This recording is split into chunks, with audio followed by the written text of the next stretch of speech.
میرے رسول پاک علیہ السلام کو جلال آتا تھا. ان کن باتوں پہ آج کچھ باتیں کرنی ہے جن باتوں سے حضور ناراض ہو جاتے کہ نافرمان پر اگرچہ وہ محبوب ہے حضور کے غلام نافرمانی کرتے تو اللہ کے نبی ناراض ہو جاتے.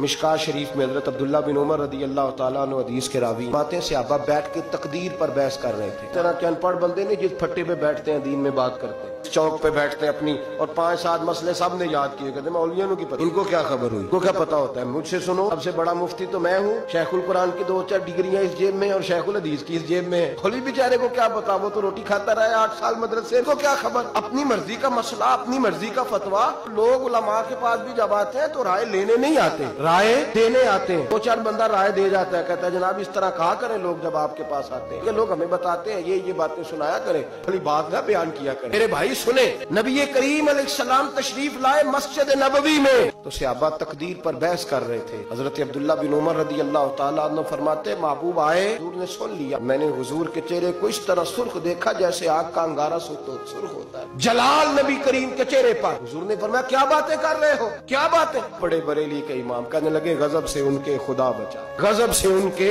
خدا بچائے. باتیں کر رہے ہو, تقدیر پہ بحث کر رہے ہو. رسول اللہ گفتگو کر رہے تھے. میرے محبوب نے فرمایا تم سے پہلی امتیں تباہی اس لیے ہوئی ہیں کہ وہ بحث کرتی تھی, اور میں خبردار کسی نے تمہیں اجازت نہیں دی بات کرنے کی, جو میں کہتا ہوں وہ مان جایا کرو, لیے کہ میں اللہ کا رسول بن کے تشریف لایا ہوں. کس نے تمہیں اجازت دی. جلال فرما. ہر آدمی بات کر رہا ہے, ہر آدمی بحث کر رہا ہے, ہر آدمی گفتگو کر رہا ہے. جو ٹی وی پہ بیٹھتا ہے وہ کہتا ہے فلاں کو ٹھیکیدار ہے, مجھے بھی تو اتنی باتیں آتی ہیں. آدمی گفتگو کر رہا ہے, کس نے منع کیا. جب تو ٹی وی پہ گیا تھا, اینکر پرسن بنا تھا, تو نے صحافت کی ڈگریاں دی تھی, پولیٹیکل سائنس میں تو نے کتنے ایم اے کیے, انہیں جمع کرائی تھی. دین پہ بحث کر لا, ہمیں بھی کوئی ڈگری دکھا, تو نے کہاں سے پڑھی. بات سنا, تو کس کا شاگرد ہے کو اپنی سند ثابت, صحیح بات کرنے کی اجازت کیسے دے دی جائے. حبیب کریم علیہ السلام نے سب سے پہلے اس بندے سے اظہار ناپسندیدگی فرمایا, حلال فرمایا. علم اس کے پاس نہیں ہوتا اور دین کے معاملات میں بحث کرتا ہے, تکرار کرتا ہے. بانج علموں جو کرے فقیری وہ کافر مرے دیوانہ ہو. میرے رسول پاک علیہ السلام ناراض ہے. پھر دوسرا جلال میرے نبی پاک نے بے ادب پہ فرمایا, بے ادب پہ.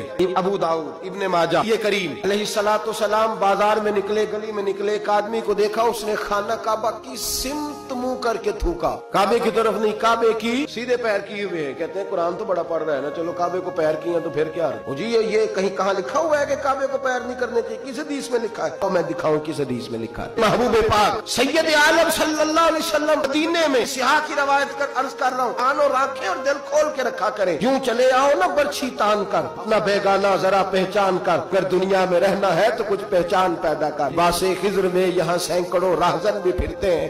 حبیب کریم علیہ السلام نے دیکھا, اس نے کعبے کی طرف نہیں, کعبے کی سمت کی طرف. کعبہ تو مکے میں ہے نا, بات مدینے کی ہو رہی ہے. منہ کر کے تھوک دیا, تھوک کے وہ شخص چلا گیا. آمنہ کے معصوم لال نے ارشاد فرمایا کون ہے یہ؟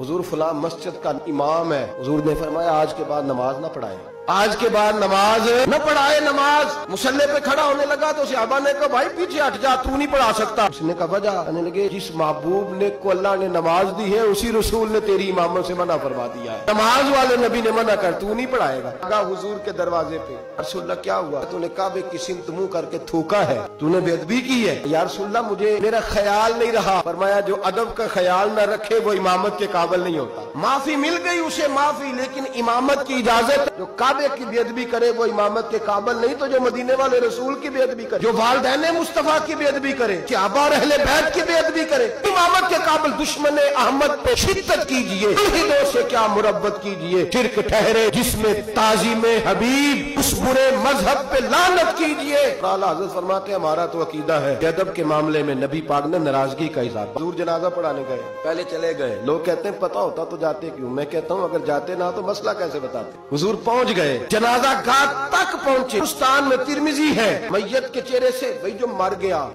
ختم ہی ہو گیا, اس کے ساتھ کاہے کی زد, اس کے ساتھ کیا جھگڑا, ماری گیا ہے. ترمذی ہے, سیاہ کر رہے سے کپڑا ہٹایا. میں نہیں جنازہ پڑھاتا. اب جس کو لوگ کفن غسل دے کے آئے تھا تو مسلمان ہی نا, لیکن میرے محبوب کا جلال دیکھیں, غضب سے ان کے خدا بچائے. قبرستان تک آئے, کپڑا ہٹایا, فرمایا نہیں پڑھاتا جنازہ. صحابہ نے کہا حضور پڑھائے, نہیں پڑھاتا. حضور بے نمازی تھا, فاسق تھا, کیا جرم تھا؟ میں نہیں جنازہ پڑھاتا. میرے عثمان غنی سے بغض رکھتا تھا. یہ میرے عثمان غنی سے پان سے بغض رکھے, یہ ہے میت کسی بے ادب کی دکھانے کے قابل نہیں ہے, اس پہ لعنت خدا کی, رحم پانے کے قابل نہیں ہے. رسول پاک علیہ السلام تو مر جائے, حضرت عثمان کا دشمن تو جنازہ نہیں پڑھاتے، تو زندوں کے ساتھ دوستیاں کرے پھرتا ہے۔